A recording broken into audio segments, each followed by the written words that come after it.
Hello friends, in the last video we have proved section formulas. One is for internal division and another one is for external division. Now we are going to discuss remaining formulas from this chapter. Now only two formulas are given as a theorem and remaining formulas are just given as a note.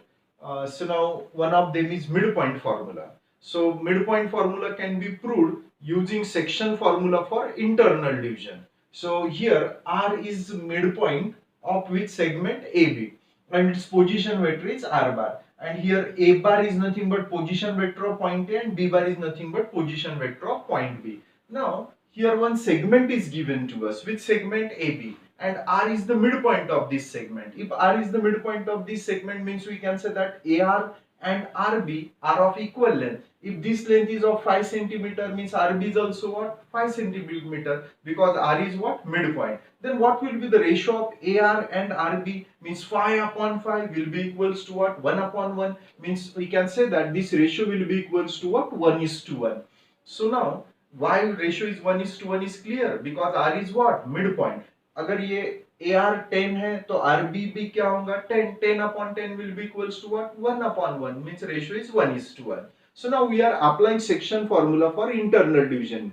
Here R bar will be equals to, what is our section formula? M B bar, means 1 into B bar will be what? B bar, plus 1 into A bar means A bar. So upon 1 plus 1 will be equals to 2, and B bar plus A bar can be written as A bar plus B bar, because addition satisfies commutative property. So in this way we are getting R bar is equal to A bar plus B bar upon 2. Means if R is the midpoint of segment AB, then what is the value of R bar? A bar plus B bar upon 2. In the same way, if suppose that if one segment is given to us PQ and one point S is given to us, and if I am saying that S is midpoint of segment PQ, then what result we will get here? S bar will be equals to P bar plus Q bar upon 2.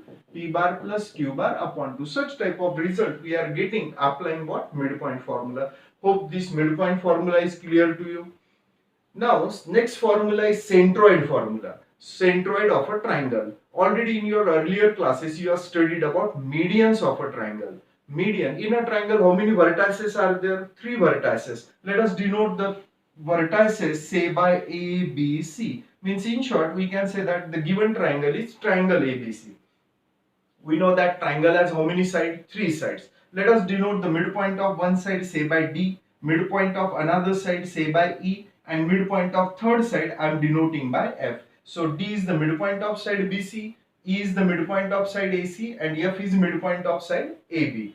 And median. So here median means what? Median is nothing but a segment joining vertex and midpoint of opposite side. So which is the side opposite to vertex A? Is BC, and midpoint of BC we have denoted by what? D. Then segment joining this mid vertex and midpoint of opposite side is called as what? Median. So here AD is one median, B is another median, and CF is third median. Already what is the meaning of median? Already you have studied in geometry.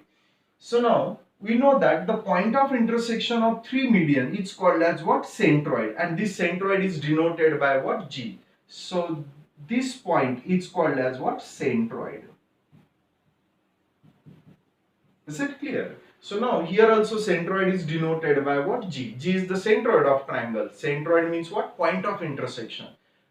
Now here 3 medians passes through one point, and if 3 or more line passes through one point, at that time they are called as what? Concurrent. So here we can say that medians of a triangle are concurrent, and this point of intersection of 3 median is called as point of concurrence. So point of intersection or point of concurrence of 3 median is called as what? Centroid. And even in geometry we have proved that the centroid divides each median in the ratio what? 2:1. This ratio is also 2:1, and this ratio is also 2:1. Or in other word we can say that centroid divide the median in which ratio? 1:2 or 2:1. Getting it? So well, this result already we have studied in geometry. Now using this result we are getting the formula to find out centroid. So what is that formula? G bar. What is G bar? Position vector of centroid G. If centroid is denoted by G, then its position vector we are finding applying this formula. And what is this formula? G bar is equal to A bar plus B bar plus C bar upon 3. What is A bar? A bar is the position vector of first vertex. B bar is the position vector of second vertex, and C bar is position vector of third vertex of triangle ABC. So let us see how we have got this formula. Proof is not important, and even it cannot be asked in the examination also. So now here D is midpoint of which side? BC. So if D is midpoint of BC, then according to what? Midpoint formula. What is the value of D bar? D bar will be equals to B bar plus C bar upon 2. B bar plus C bar upon 2. This result we are getting applying what? Midpoint formula. So now this centroid divide this median AD in which ratio? 2:1. So now ratio is known to us. That's why we are able to apply section formula for internal division, because G is what? Internal point of this segment AB, and here ratio is also known to us, that this centroid divide this median in which ratio? 2:1. That's why according to section formula, so G bar will be equals to, G bar is equal to 2 into D bar. 2 into D bar plus 1 into A bar plus 1 into A bar divided by M plus N, means 2 plus 1. Just simply we have applied here section formula for internal division. Point G divide this segment AB, AD internally in the ratio 2:1. So G bar will be equals to, in the denominator 2 plus 1 will be equals to 3, in the numerator 2 keep it as it is.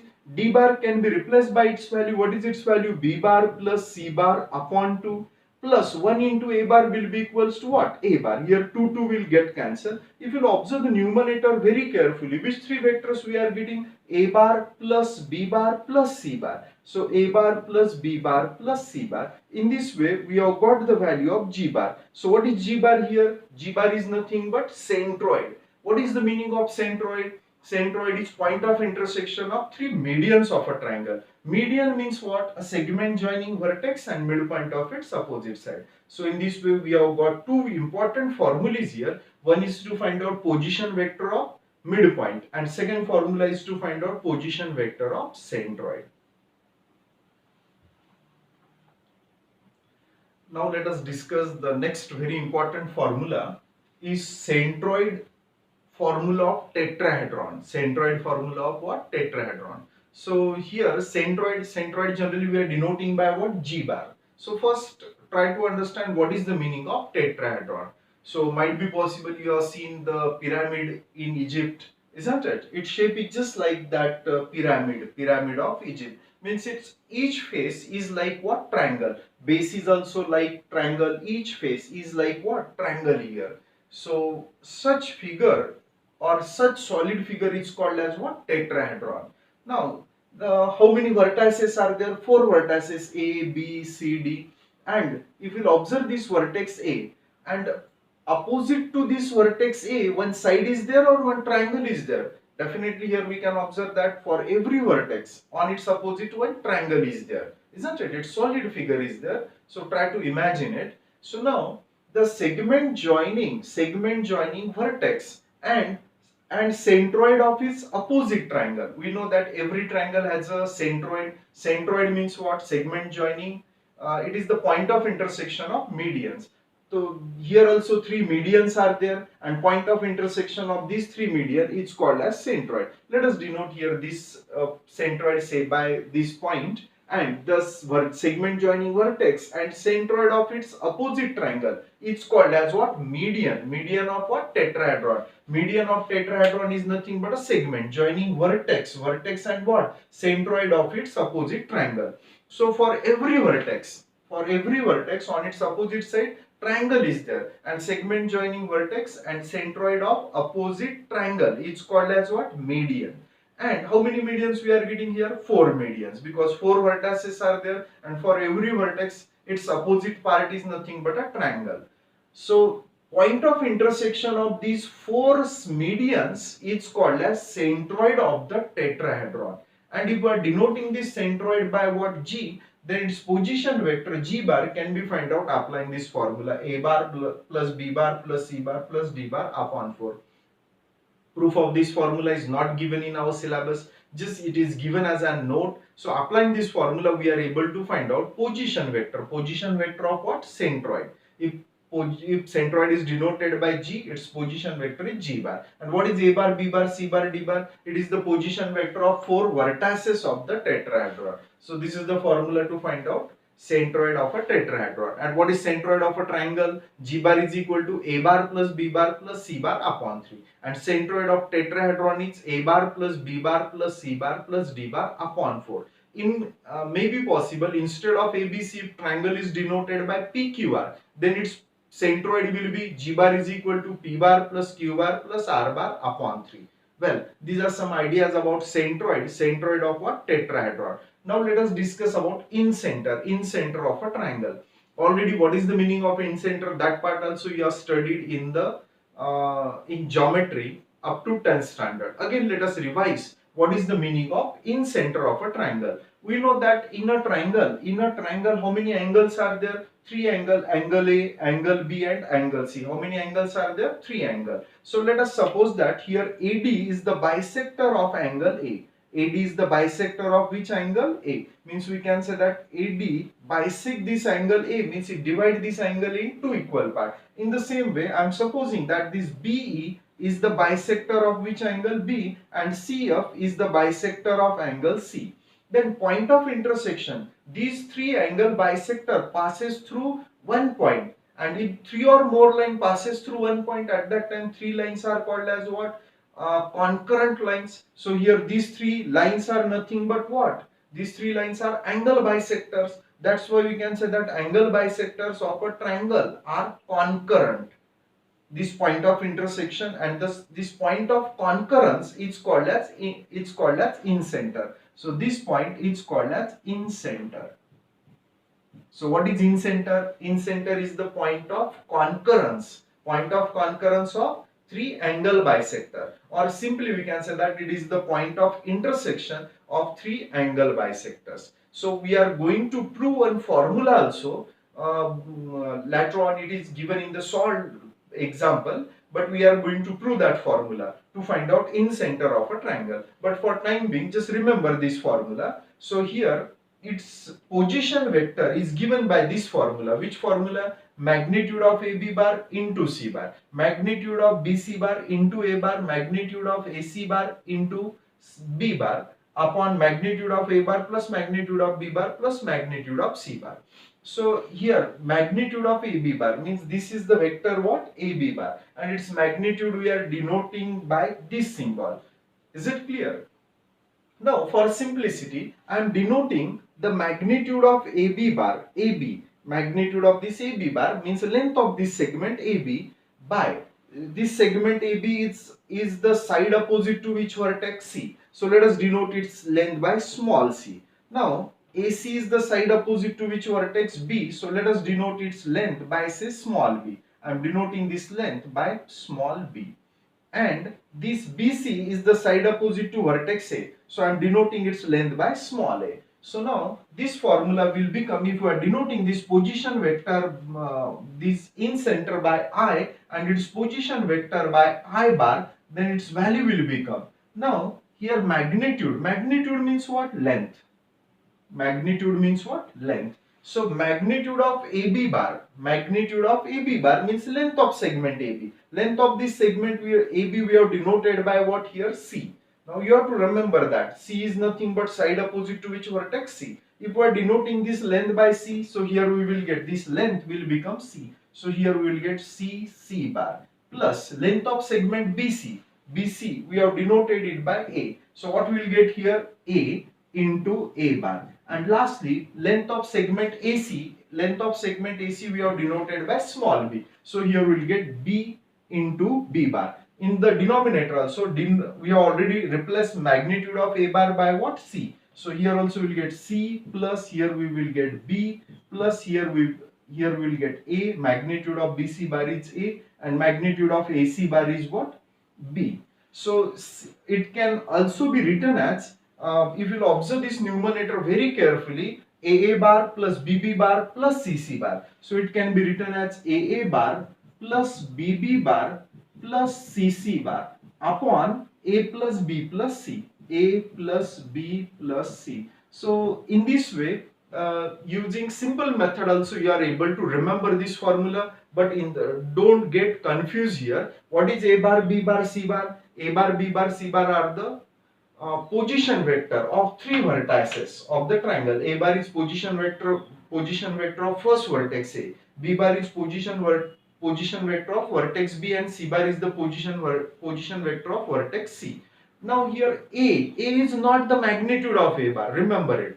A is not the magnitude of A bar. What is A? A is the side opposite to vertex A. Small a represent, in this formula, small a represent what? Length of side opposite to vertex A. Small b represent what? Length of side opposite to vertex B. And small c represent what? Length of side opposite to vertex C. Generally, position vector of magnitude of A bar simply we are denoting by what? A. But in this case, A represents what? A represents length of side opposite to vertex A. B represent length of side opposite to vertex B, and C represent length of side opposite to vertex C. A is not the magnitude of A bar in this formula, remember it.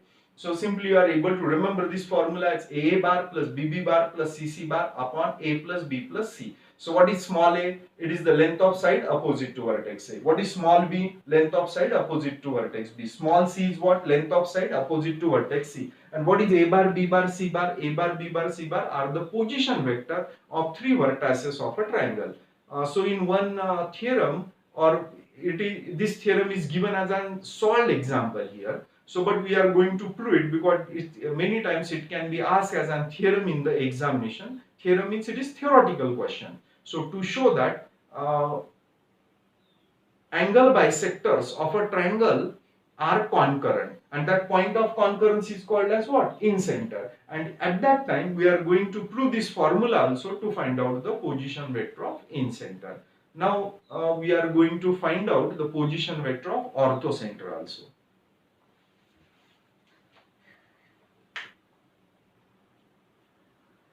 So now we are discussing a formula to find out orthocenter of a triangle, means position vector of orthocenter.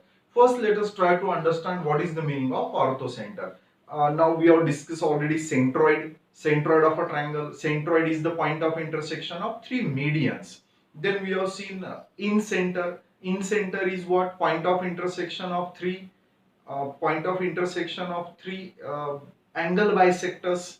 And now we are discussing orthocenter of a triangle.